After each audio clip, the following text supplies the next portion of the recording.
This podcast is a proud member of the Edify Podcast Network. Listen to thousands of Christian podcasts at edify.app. That's EDIFI.app.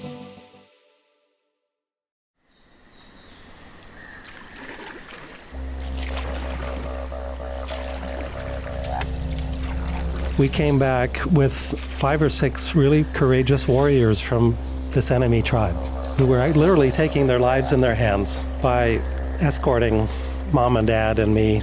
By that time I was 7 months old, into this Howie domain. And we rounded the last bend in the river after paddling from sunup. The sun was now setting, and silhouetted against that setting tropical sun was a throng of 400 Sawi warriors waiting to welcome us. The word had gotten out. So just 400 warriors? Just men with their headdresses. Some of them were holding long drums. They were holding spears, bows and arrows, ready for anything.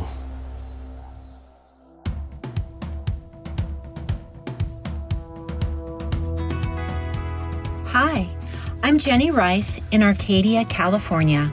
I've been a part-time medical transcriptionist for many years while being mom and homeschooling our 5 kids. But now I am a part-time teacher at a Christian school too. I feel compelled to pour love and God's truth into the next generation in these times of cultural chaos. I love listening to Compelled on my commute after catching up on the day's news because it refocuses my mind on things that matter for eternity.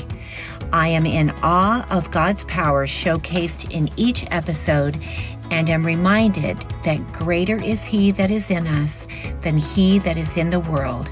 Enjoy today's episode. I'm Paul Hastings, and you're listening to Compelled, where we use gripping, immersive storytelling to bring Christian testimonies to life. Our last episode was with Curtis and Deanne Lewis, who took their 5-year-old daughter Natalie in for a routine heart procedure. But during that operation, her heart was accidentally punctured, and she stopped breathing for 15 minutes. The doctors shared the terrible news that Natalie would never recover and possibly not even survive. And just like that, Curtis and Deanne were thrust into the most difficult season of their lives, faced with decisions about trust, forgiveness, and ultimately, hope. Again, that's our previous episode with Curtis and Deanne Lewis. This week, our guest is Steve Richardson. When Steve was just a baby, he and his parents traveled halfway across the world to the island of New Guinea and moved in with a tribe of Stone Age cannibals. Their purpose? To share the gospel of Jesus Christ with the ends of the earth. Their reception? You'll have to stay tuned to find out. So gather around, lean in, and join us for another compelling story from the kingdom of God.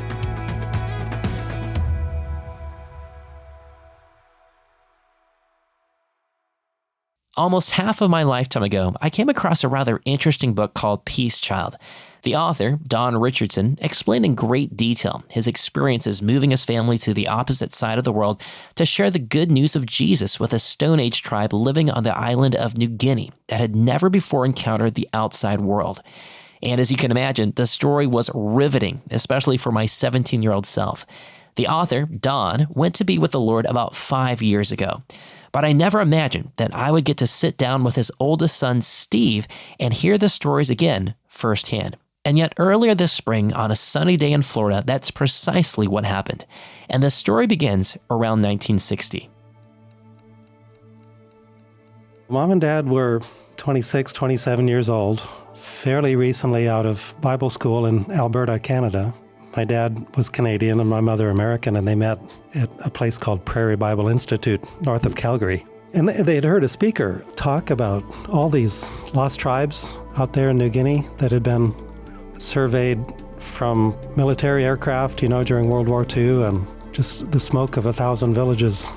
So this speaker with the British accent had challenged the student body to take the message of Christ to these other worlds, these other cultural worlds.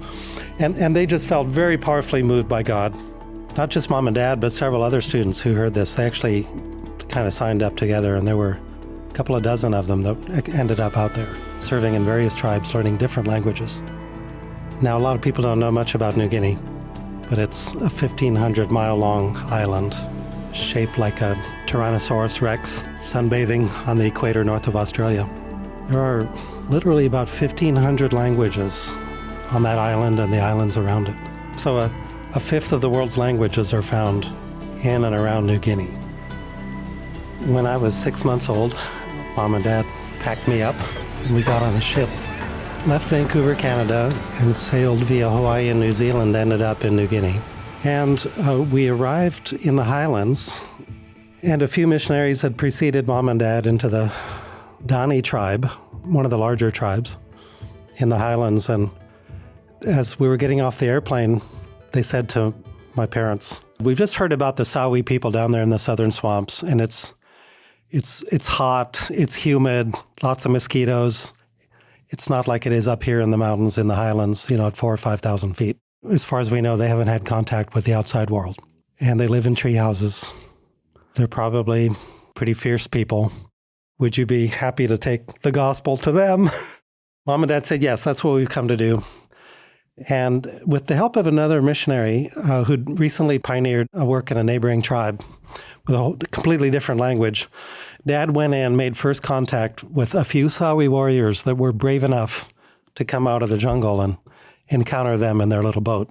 First contact doesn't mean not having heard airplanes overhead, like during the war, but it means the first time actually being in the physical presence of someone from an outside civilization, other than the 4 tribes that bordered their own territory.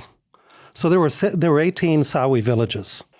And the Sawi tribe has 2 dialects, so it's kind of like 2 halves of the tribe. You can understand each other, but it's not super easy. There's the northern half and the southern half. So these 18 villages are divided. But then they're surrounded by the Kaigar tribe and the Auyu tribe and the Atahoim and the Asmat. And the Sawi tribe at that time, when we first arrived, had probably no more than 3,000 people at the most. So Dad, using sign language, got their help, these 4 or 5 warriors, to build a house about 20 feet by 20 feet, and tried to explain, I'm going to come back with my wife and my little baby, and we're going to live in this house, and it'd be great if you would move out of the jungle and locate here, and we want to learn your language and be among you. We came back with 5 or 6 really courageous warriors from this enemy tribe who were literally taking their lives in their hands by escorting Mom and Dad and me. By that time, I was 7 months old, into the Sawi domain. And we rounded the last bend in the river after paddling from sunup. The sun was now setting, and silhouetted against that setting tropical sun was a throng of 400 Sawi warriors waiting to welcome us. The word had gotten out. So just 400 warriors? Just men with their headdresses. Some of them were holding long drums. They were holding spears, bows and arrows, ready for anything. The warriors from several Sawi villages that normally squabbled and fought with each other were united by this specter of an outside, pale-looking creature arriving. Dad reached over and in the canoe as it slid to a stop in the mud at the feet of this throng of warriors. Mom and Dad basically said to each other, "It's too late now. We're committed." He picked me up out of Mom's arms, not knowing that in the Sawi culture, for an outsider to come with no weapons in his hands and carrying a baby was a reassuring sign that the person was coming in peace and had no ulterior motives. And carried me up. Mom followed, and the crowd just converged around us. They didn't see any women or children. They were all hiding in the jungle. And then they realized this was going to be okay, and they started to dance. And I remember Dad describing it as if we were at the eye of a human hurricane, as several hundred warriors just swept around us, dancing and chanting and celebrating the arrival of these outsiders, and gradually swept us up to the little notched pole that led into our hut, which was about 6 feet off the surface of the swampy soil. And then the women started to materialize out of the jungle as it darkened, and the children, because they realized everything was, and they joined in the dancing. And this throng danced around our house for almost 3 days and 3 nights without stopping. Oh, wow. That's how history changing you can imagine this event was for them as a society. As history-changing as their family's arrival was for the Sawi people, it was also life-changing for the Richardsons. As they settled into their new home amongst the tribe, they slowly began to learn more about these people who were still a mystery to the outside world. This knowledge would be vital not just for their own survival in the jungle, but also as they looked for ways to communicate and connect with their new neighbors. So the Sawi people were hunter-gatherers, semi-nomadic, living in a purely jungle setting. About 30 miles from the coast, the south coast of the island of New Guinea. But the rivers would rise and fall with the tides, 5 or 6 feet a day at least, because everything was so flat there. It's like a massive delta. And they were isolated. I mean, there were other small tribes and languages. So the closest language would have been Ayu, and that was about as close as Dutch is to English, which is quite close. Wow. The others were radically different. I just couldn't understand anything they were saying. And the Sawi men didn't wear anything except, decorative items, like an armband or a headdress. So no grass skirt? A necklace, no grass skirts. The women wore grass skirts, and not much by way of, decorative items and all that. No shoes, all that. And, their feet, the skin would be quite thick because they're walking through swamps and on logs and bugs and their whole lives. You think of people in some of these, what you might consider primitive settings, as being large and muscular, and, you've got kind of a movie prototype, maybe, stereotype in a lot of people's minds. Tarzan encountering this, village of tall savages or whatever.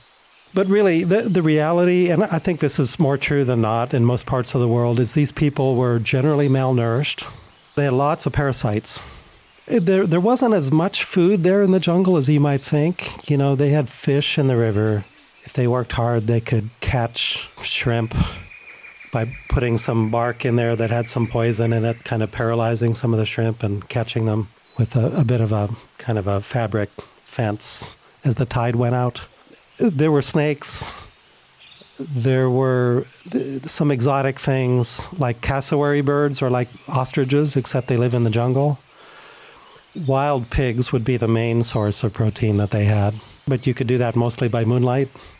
And it was a culture that you'd call animistic, living in fear of evil spirits and trying to placate the spirits.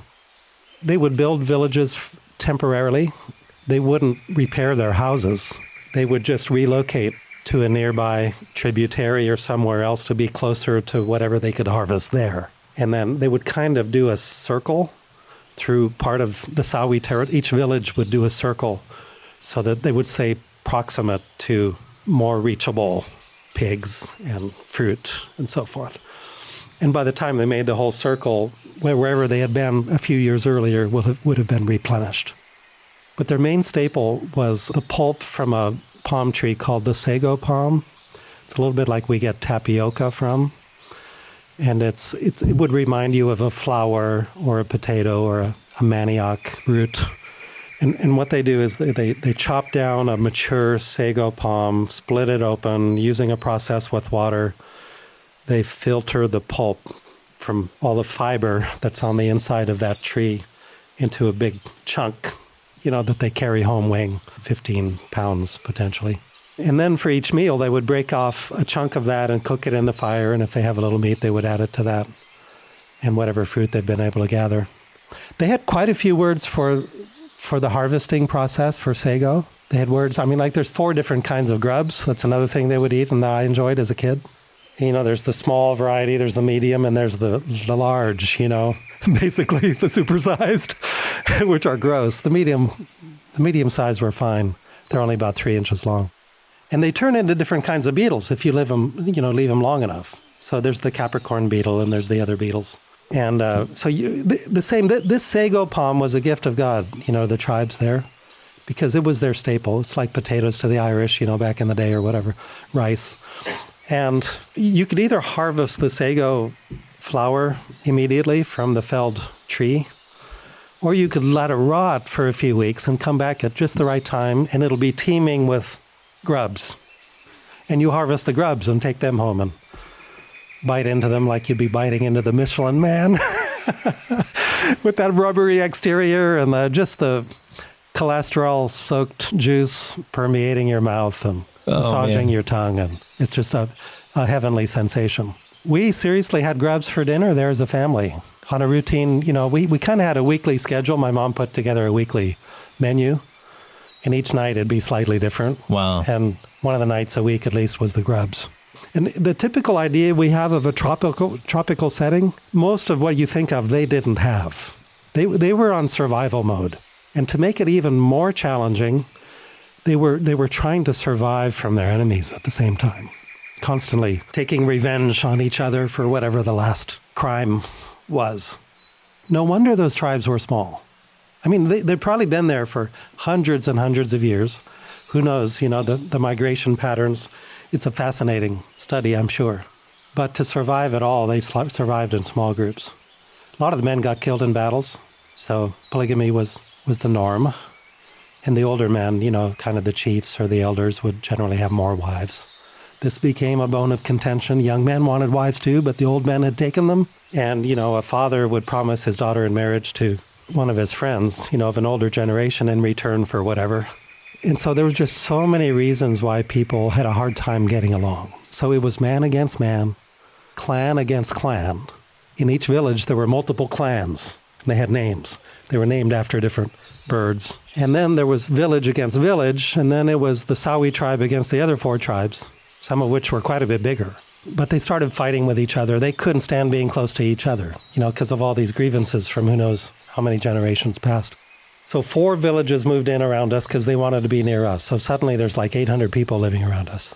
Because the average Sawi village was 150 to 200 people. And battles broke out. Our front yard was the only cleared area that they had to fight in. So in the first 2 months, my mom counted like 14 major battles in our front yard. People were getting killed. Arrows were flying over our house. So that's kind of paints the picture a little bit. Even while surrounded by all of this generational conflict, God's favor was on the Richardsons, as they themselves were exuberantly welcomed by the Sawi. The modern tools and skills they had brought with them were seen as magical by the tribe and opened numerous doors. And along with that came some rather unique moments. The Sawi had welcomed us with open arms and celebration. They had heard rumors from other tribes about these. They called them Tuans, these people who had incredible magic powers. They could disappear into a box that had wings on it and just disappear. And then after a period of time, that box with wings might reappear and they would get out of it, and who knows where they've been. And they had all these tools that could make work so much easier. The Sawi literally used stone axes. And by the time those stone axes arrived in the Sawi domain from the mountains 100 miles away, you can imagine how dull those stones were. And trying to make a canoe with a stone axe would take weeks and weeks and weeks of effort to make a small one. So they loved having us around. And, Dad got their help building our house a little more stable and sophisticated fashion, and then got into learning their language, and they were thrilled with that. There's a funny story. Dad would point at a canoe, and they'd give him a word, ririg. Then he'd point at a woman, and they'd say, ririg. And he thought, same word? And then he pointed at a house, and they would say, ririg. And he thought, is this a language with only one word? And then he realized after a while they kept giving him the word for finger. Because they didn't have a custom of pointing at things, and they thought he was constantly wanting what the word is for finger. They would use their lips. Their lips. Yeah, and they would kind of like we would do in a kind of a puckered lip, kissing, sending a kiss is how they would point at something. It's like giving it a kiss or pointing their chin in that direction. So anyway, they loved having us around. The whole idea of matches, starting a fire with this little thing, and fish hooks where you could put some worms on it and just sit there and do nothing for a while, and the fish ends up getting caught. Knives to cut the meat with. You don't have to use a piece of bamboo anymore. So, they loved my parents, and they respected them. And people were gathered just because of you guys. They were there to be close to, the foreigners. The magic people. The magic people with all the powers. And the fascination. There's a bit of an anthropologist in everybody. And they noticed after a while, because we literally growing up, our family would be eating at our kitchen table there in that little house. And there would often be a crowd of 6 or 8, 10 people watching us eat, just standing there at the window. And we had some fly screen on the window. We didn't have any louvers or glass or anything. It was just screen. And they'd be pressing their noses against the screen, and you'd have to replace the screen after a while because of all the damage being done, studying us and how we ate and what are these things they're putting in their mouths that have some food on them. And they noticed after a while that generally there was a picture of whatever that food was on the can, and there'd be some kind of a green vegetable. And sure enough, my mom would open up the can and out would come a green vegetable. And then there was a can that had an animal on it that looked a little bit like a pig, kind of an oversized pig. I mean, we knew it was a cow, but they wouldn't have had a category for that. And sure enough, some meat would come out. And then to their horror, my mom opened up a little can that had a picture of a human baby on it and poured out a sauce, and we started eating that. And the word got around in the village, these people are cannibals too. You can imagine all the cross-cultural challenges.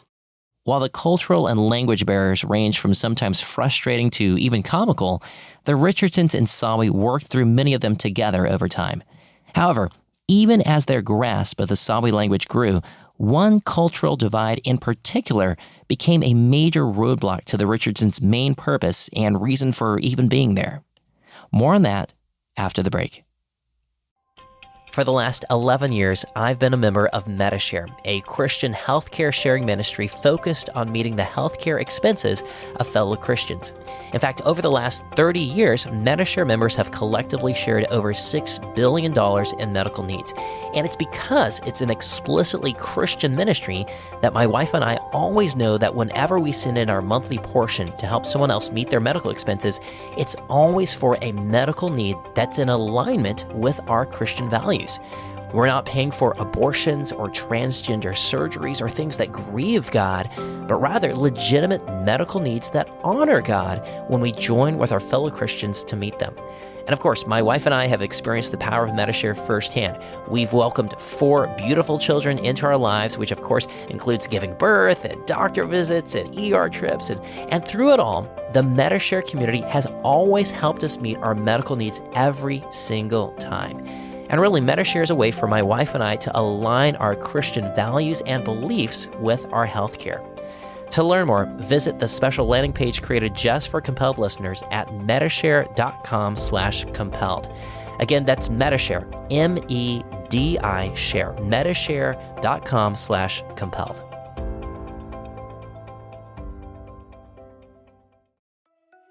Just a couple months ago, I had the privilege of visiting the Masters University near Los Angeles.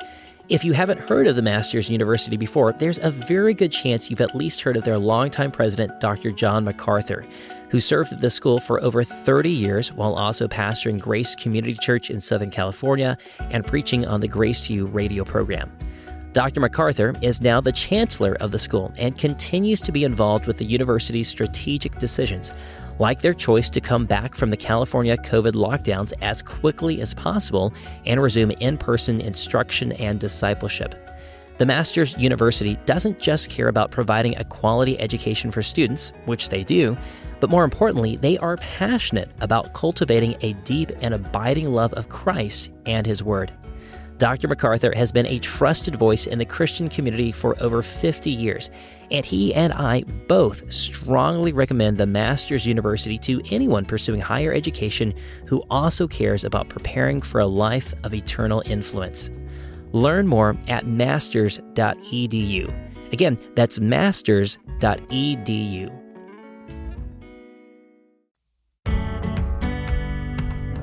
Welcome back to Compelled. We've just heard Steve Richardson describe to us his experiences growing up as a child with his family amongst the unreached Sawi tribe in New Guinea. He was truly able to experience a multicultural upbringing there in the jungle and saw firsthand how God protected them and was using them to minister to the people there. But that multicultural environment also presented the Richardsons with one of the greatest challenges they would experience: how to share the gospel message of God's love and forgiveness to a people whose underlying worldview didn't even desire such a gift, and in fact, found it laughable.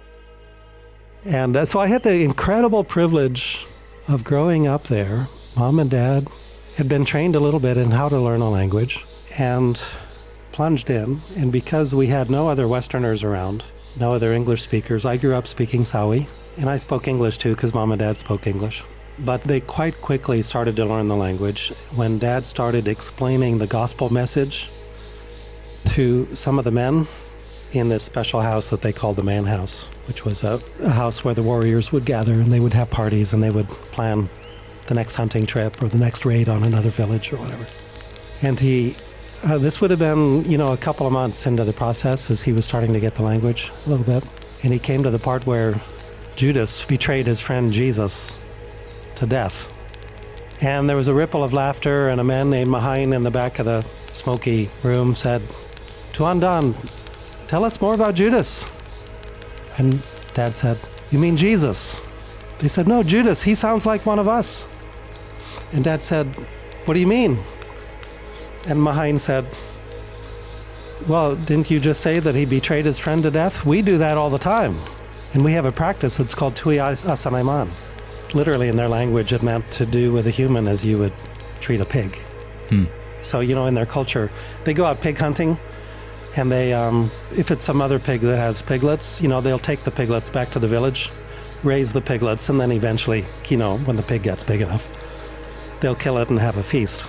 And so the idea there in their culture was, you can do the same thing with a human being. You can engender trust over a period of time, invite them to parties and so forth, and then betray them to death. So, Mom and Dad realized that not only were they among a people who lived in tree houses 40 or 50 feet off the surface of the swamp, and not only were headhunters, and I remember seeing the skulls in their homes, when I was a kid, but they were cannibals too. And then to make things even more complex, they thought Judas was the hero of the gospel story. The Sawi were headhunters in two senses. One is they just tended to save the skulls of some of the loved ones who'd passed away. In some cases, using them as pillows and just remembering them and keeping them around the house. But the more scary dimension was, and it was combined with cannibalism, was saving the skulls of warriors that they'd killed in battle from other villages or other tribes as trophies. And the cannibalism, really, it wasn't because they needed more meat. It wasn't that they were wanting to eat people particularly. It was that they were absorbing in that ceremonial process what anthropologists call the mana, the power of that individual and his spirit. So when you kill an enemy, you add another trophy to you. You can tell from your bow or your spear how many people you've killed, because you've got a little notch there. It's a little bit like the aircraft in World War II, how many planes they'd downed.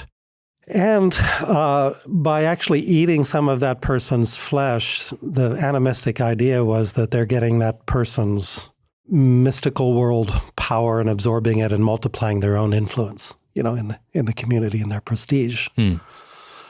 So they're very in tune with the spirit world. Now, only part of the spirit world, what we would call the demonic side. And they lived in fear of the spirits. There weren't good spirits. In the midst of this headhunting cannibalistic tribe who viewed Judas, not Jesus, as the hero of the gospel story, the Richardsons were at a loss. They so desperately wanted to break through to the Sawi people with the saving power of Jesus, but in their own finite understanding, couldn't see a way to do that. But little did they know that God had already been laying the groundwork and preparing the hearts of the Sawi through a tradition that had been ingrained into them over countless generations. The biggest challenge was this whole idea of the gospel. How is it going to be communicated? If they don't realize who Jesus was, And this fighting broke out, and my dad said to the Sawi warriors at one stage, he said, "You have to make peace, or we might go to some other tribe that wants to hear the message. We came to bring peace.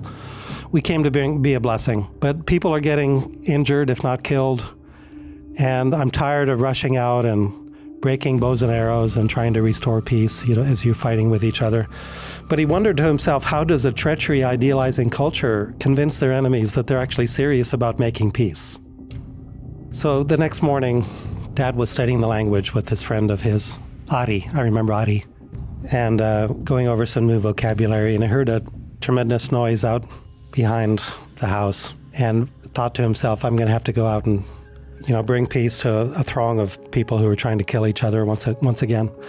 But this time, as he ran out to see what was happening, he saw a startling sight. A father had grabbed his little baby boy from his wife, the child's mother. This was a newborn baby boy, and was rushing over the logs and through the mud over to the enemy village of Hainam from the village of Kamor, tears streaming down his cheeks. And the mother was throwing herself in the mud and wailing and saying, "Why does it have to be us? Other people have several children. We only have one." And the father gave the baby boy to the enemy over in Hainam, came back, and my dad turned to Adi and said, "Adi, what's happening?" And Adi said, "Well, Tuan, you've been telling us we have to make peace, right?" And Dad said, "Yes." He said, "Well, this is how we make peace. We give one of our own baby boys to the enemy as a proof of our sincerity." And Dad said, "Are they going to hurt that baby boy?" And they said, "No, because the peace will only last as long as he lives." And then sometime later, another father from that second village grabbed his little baby boy and ran to the first village and gave a peace child, a tarop team, they called this child, to Kamur. And Dad realized there was an exchange of two baby boys being given, and that the peace between those two villages, there were ceremonies that took place. And one by one, the warriors in each of the villages laid their hands on the little boy that they had received from the enemy, saying, "I accept this tarop team as a basis for peace between me and this enemy tribe." And all the warriors in the village would go through that, and then they had a big celebration, saying, "There's not going to be any more war. There's going to be peace now." And Dad went in and talked to Mom. Mom had been watching this as well. And they realized together that God was answering their prayers. And this whole concept of two parties being in conflict with each other, and of one of those parties so desperately wanting to make peace that he makes the ultimate sacrifice and gives his own son to the enemy to secure peace, an eternal peace. I mean, that's the gospel message. Yeah. And unlike a Sawi peace child who could get bit by a death adder and die in half an hour, or fall out of a treehouse into the thorns below and bleed to death, or get eaten by a crocodile, Jesus, the ultimate tarop team, the ultimate peace child, ever lives to make intercession for us and secures the peace for eternity for those who embrace him by faith. So it's a really fun story. Just the opportunity as a kid to grow up there with a front row seat to the truth of Romans 1:16. The gospel is the power of God unto salvation for all who believe. Not just for the Jewish people that Jesus spent his time with 2,000 years ago, but for the Sawi as well and for all the peoples on earth. I can't imagine a greater privilege.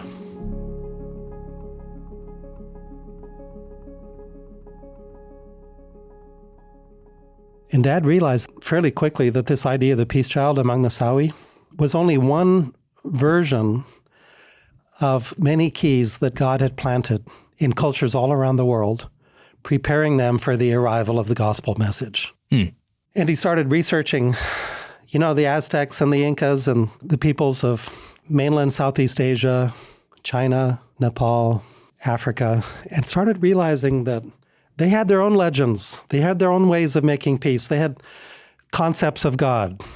The Chinese language in its written form had what Dad called redemptive analogies embedded right in the script. And so anyway, Dad started realizing, you know what? God has, in a sense, set the table in these cultures. He's preceded us. The Spirit of God has preceded us and planted expectations and concepts that if more and more gospel emissaries thought in those terms and researched and asked the right questions and began explaining the gospel message in terms of those concepts, the reception to the gospel was greatly accelerated and aided by knowing the culture, the host culture, and especially those heartfelt ideals that they'd been preserving for centuries. This idea of looking into a culture's past to find the keys to the gospel that God had already planted centuries beforehand was revolutionary. And as it began to catch on, God began opening doors for Steve parents to minister to others far beyond New Guinea in ways that they couldn't have even imagined. And through the Richardsons, God would begin to impact millions around the globe for his kingdom, which you'll hear about right after the break. No homeschool parent should ever feel alone. And thankfully, BJU Press has met that need by creating a homeschool curriculum that empowers and supports parents as they educate their children. Every subject is firmly grounded in a biblical worldview and challenges children to connect classroom content with real-life problems. The BJU Press curriculum offers thorough teaching resources for parents, including videos, extra activities, and various approaches for children with different learning styles. And their Homeschool Hub is an easy-to-use online platform for parents to schedule, track, and grade student assignments easily. Want to take a family field trip or spend a few extra days studying podcasting? Not that my family would ever do anything like that. Well, now it's simple. Scheduling school has never been easier. BJU Press enables you to give your children an excellent education that flows from a biblical worldview. To learn more, visit bjupresshomeschool.com. Again, that's bjupresshomeschool.com.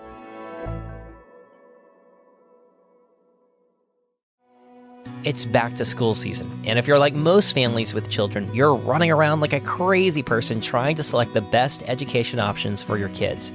Let me suggest one of our Compelled sponsors, CTC Math. CTC Math is an innovative online math curriculum designed for K-12 students. Their lessons are intentionally concise, helping your child break down barriers and cultivate a newfound appreciation for math. And by using video tutorials and animations, they transform difficult math concepts into easily digestible ideas. Whether you're homeschooling or seeking a supplementary math tutor for personalized learning, CTC Math guarantees to be your ideal choice. And rest assured, with their 12-month money-back guarantee, you have nothing to lose. If their curriculum isn't the perfect fit for you and your family, they'll gladly provide a full refund, no questions asked. Learn more at ctcmath.com. Again, that's ctcmath.com.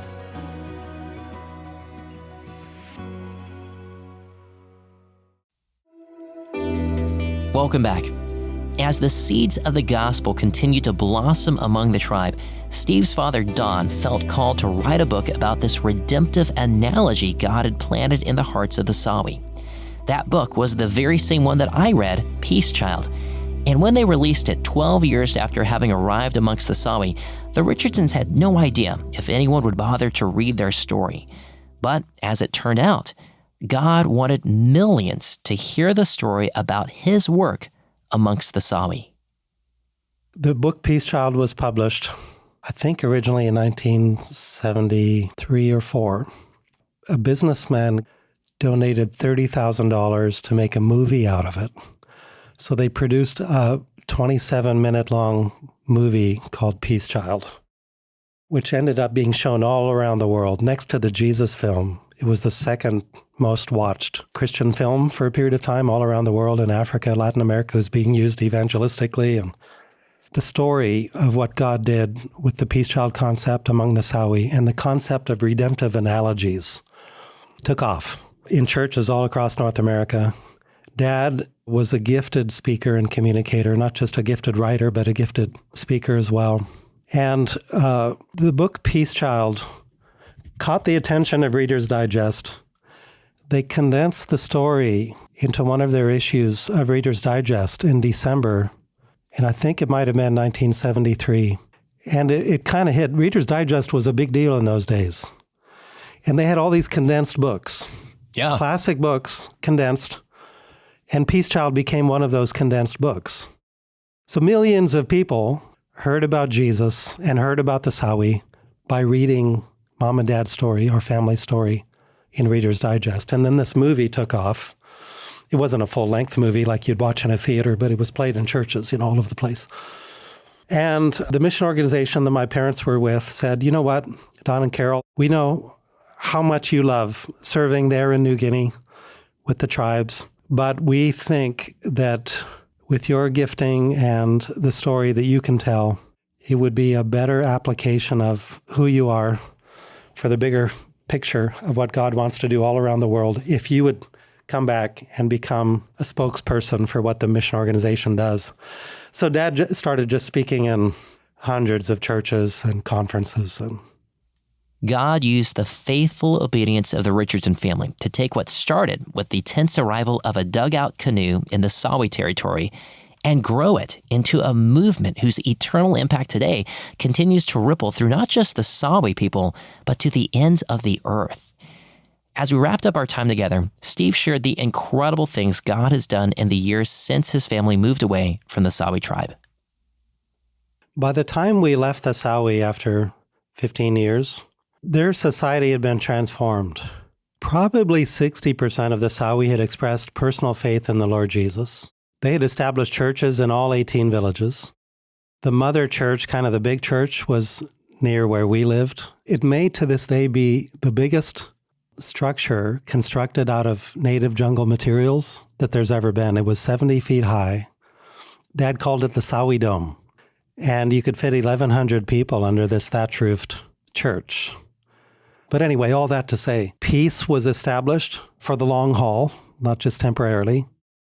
The peace among the villages no longer hinged on these two boys and their lifespans, because now there was a greater peace child upon whose life and resurrection the relationship was now securely established. So these two boys grew up. They were about my age, and we used to play together there, and they were fully embraced and fully adopted into their new families. And one of them actually died in his teens from some sickness. The other became a junior high school teacher and ended up having, I think, 12 kids of his own. So whereas the Sawi numbered about 3,000 when we arrived in 1962, they probably number at least 30,000 now, I'm guessing. And their language has been preserved, whereas so many tribal languages around the world have been lost over time. And why has the Sawi language been preserved, and the Dani and the Aoyu and many other languages in that part of the world? Because the New Testament, in some cases, the whole Bible has been translated into those languages. They have their own songs. They have their own hymns. They have their worship services in there. And even as the national language comes in and the kids are educated in the national government schools and become bilingual and able to function, in modern society, they still have preserved their own language, their own humor, a lot of their own traditions and legends and so forth. But it's all been redeemed. Much of it has been redeemed by the gospel message. They started intermarrying with people from the other tribes who were also responding to the gospel through other people's ministry. Dad used to say that a majority of Sawi children didn't make it past the age of 6 or so. The infant mortality rate was so high with all the diseases they had. And with medicine and with loving care, those things started to be eliminated. And children started surviving. And that's why the Sawi are so much more numerous today than they were then. From 3,000 to 30,000. Yes. And they're all over the place. So the Sawi today, 10 years ago, we had the opportunity, my father and my brothers and I, to go back for the 50th anniversary of the arrival of the gospel when we paddled in a canoe. 3,000 people gathered to celebrate. Because this was the most historic event in their entire history as a people. And we just had so much fun. And people from the other 4 tribes that used to be enemies, they formed an alliance now to take the gospel to yet other groups. Oh, wow. In other places that may yet need that kind of help. And they're part of a large denomination now that includes people from probably 100 other tribes. And they have a sense of identity, not just as a people for their own language and culture, but as members of the body of Christ. So yeah, praise God. It's just phenomenal. Really appreciate your time, man. Thank you. I mean, it's fun. You know, it's always fun to reminisce and go over. Celebrate what the Lord is doing. It.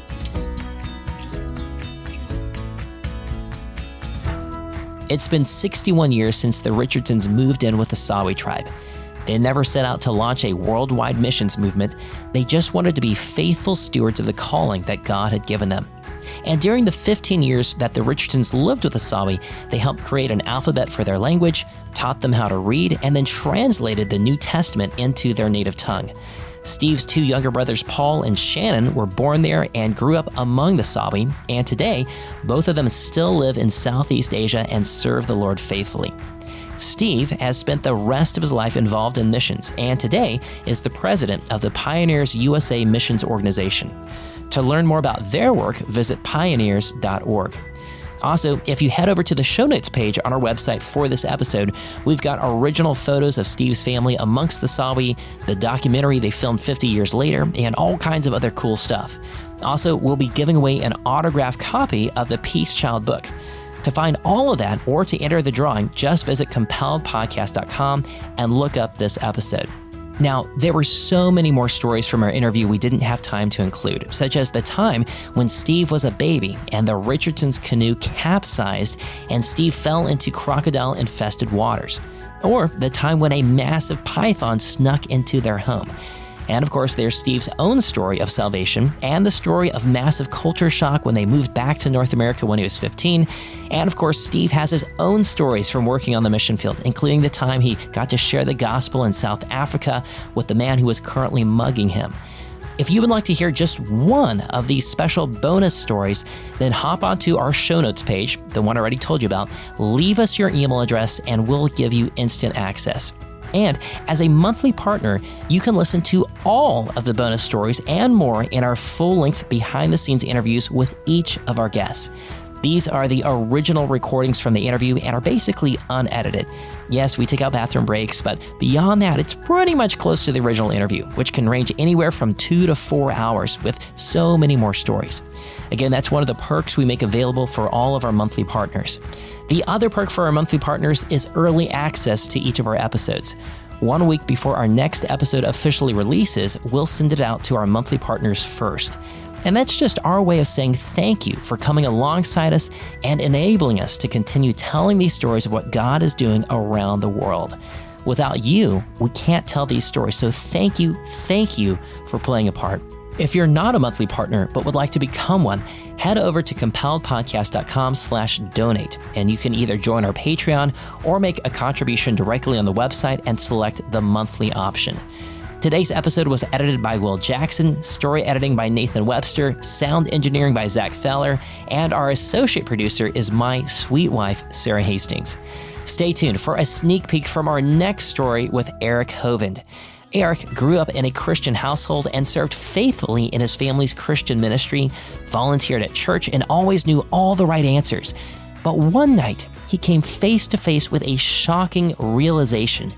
He was the product of Christian culture and teaching, but he was a total stranger to Christ. I'm your host, Paul Hastings, and you've been listening to Compelled. We'll be back with another compelling story 2 weeks from now. We'll see you then.